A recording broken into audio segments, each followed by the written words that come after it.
قرآن انسانوں کو خوفزدہ نہیں کرتا، وہ انسانوں کو بے خوف ہونے سے بچاتا ہے۔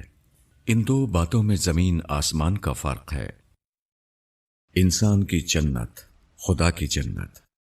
جنت انسان کا سب سے بڑا خواب ہے۔ اس خواب کی تعبیر ہم اپنی موجودہ دنیا میں بنانے کی کوشش کرتے ہیں، مگر تین چیزیں ایسی ہیں جو اس خواب کو چکنا چور کر دیتی ہیں۔ پہلی چیز موت ہے۔ انسان دنیا میں فرعون اور نمرود جیسی بادشاہی بھی حاصل کر لے، جہاں وہ رعایا کے لیے معبود بن جاتا ہے، تب بھی موت کا سانپ اسے ہر حال میں ٹستا ہے، اور انسان اپنی خدائی کو چھوڑ کر بے بسی سے مرنے پر مجبور ہو جاتا ہے۔ انسانی جنت کے رنگ میں بھنگ ڈالنے والی دوسری چیز ماضی کے غم اور مستقبل کے اندیشے ہیں، جو کسی کانٹے کی طرح دل میں چبھتے، دماغ میں کھٹکتے، حال کو پریشان اور نفسیات کو مضطرب رکھتے ہیں۔ غم کے کانٹے اور خوف کے بچھو یہ امکان ہی نہیں چھوڑتے کہ انسان اپنی زندگی سکون و اطمینان سے گزار سکے۔ ہر تھوڑے عرصے میں یہ زلزلہ بن کر آتے ہیں اور خوشی و مسرت کے ہر محل کو مسمار کر دیتے ہیں۔ کوئی انسان اس خوف و حزن سے نجات پانے کے لیے لذت و سرور کی دنیا میں گم ہونا چاہے تو تیسری رکاوٹ اس کا راستہ روک لیتی ہے۔ وہ یہ کہ انسان کچھ عرصے میں ہر لذت و سکون میں کشش کھو دیتا ہے۔ یکسانیت بوریت کو جنم دیتی ہے اور انسان ساری زندگی خوشی کی تلاش میں بے سکون دوڑتا رہتا ہے۔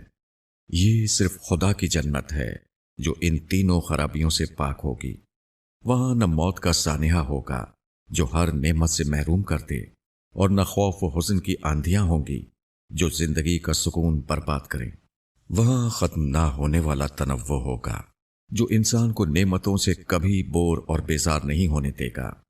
یہی وہ تین چیزیں ہیں جو خدا کی جنت کو انسان کی جنت سے جدا کر دیتی ہیں۔ پانی، پیشاب اور سلطنت۔ ایک عالم محمد بن سماک کا واقعہ ہے کہ ہارون الرشید نے ان کی بزرگی سے متاثر ہو کر ان کو مال و متاع اور منصب و جائیداد پیش کرنا چاہی۔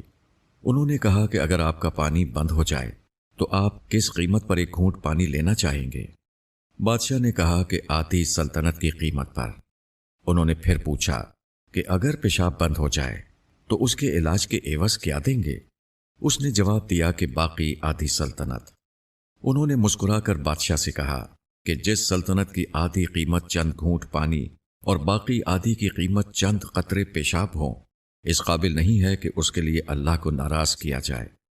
پانی کیسی نعمت ہے، اس کا اندازہ سب کو ہوتا ہے، مگر پیشاب کا جاری رہنا کیسی نعمت ہے، یہ صرف وہی بتا سکتا ہے جو کبھی اس مسئلے سے گزرا ہو۔ پانی کے جسم میں داخلے اور اخراج کی یہ نعمتیں ان گنت نعمتوں میں سے صرف دو ہیں جو ہمارے اندر و باہر ہر جگہ موجود ہیں، اور ہم ان کو معمول کی چیز کے طور پر لیتے ہیں۔ بہت سے لوگ یہ سوال کرتے ہیں کہ خدا ہم سے عبادات کا مطالبہ کیوں کرتا ہے؟ حقیقت یہ ہے کہ خدا کی عبادت خدا کی نہیں بلکہ انسان کی ضرورت ہے۔ جس انسان کو یہ احساس ہو جائے کہ وہ اپنے مالک کی کیسی عظیم نعمتوں میں زندہ ہے، وہ شکر گزاری کے طور پر اس کے سامنے جھکنا اور بچنا چاہے گا، اسے یاد کر کے اس کی تسبیح و تعریف کرنا چاہے گا۔ انسان کے اس جذبے کا جواب نماز ہے۔ انسان اس کے حضور اپنا مال و جان نذر کرنا چاہے گا۔ زکوٰۃ اور قربانی اس کا جواب ہے۔ انسان اس رب کی اطاعت اپنی ضرورت اور خواہش ترک کر کے کرنا چاہے گا۔ روزہ و اعتکاف اس کا جواب ہے۔ انسان اپنی زندگی کو اس کی نظر کر کے اس کے نافرمانوں سے لڑنا چاہے گا۔ عمرہ و حج اس ضرورت کا جواب ہے۔ خدا کو عبادات کی ضرورت نہیں، یہ شکر گزار انسان کی جذباتی ضرورت کا جواب ہے۔